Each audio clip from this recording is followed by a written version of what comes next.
Итак, ребята, шатунный звук. Мало кто знает, как он звучит, и многие спрашивают. Вот сейчас я вам покажу.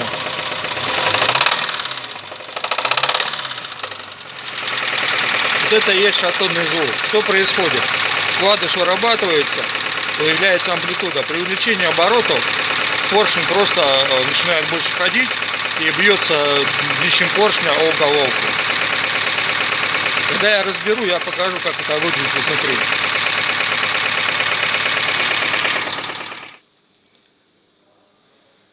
Вот вскрыл этот двигатель, вскрыл поддон, и вот он наш шатун.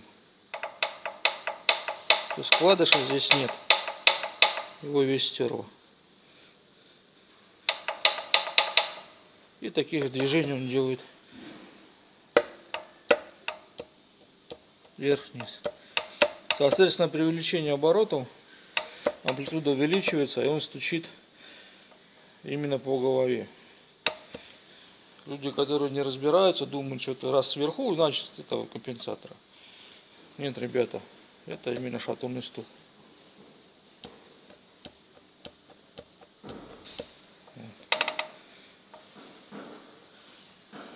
Сейчас вскроем, посмотрим, что внутри.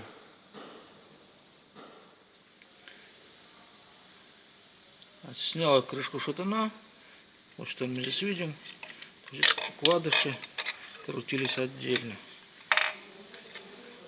Их практически стерло.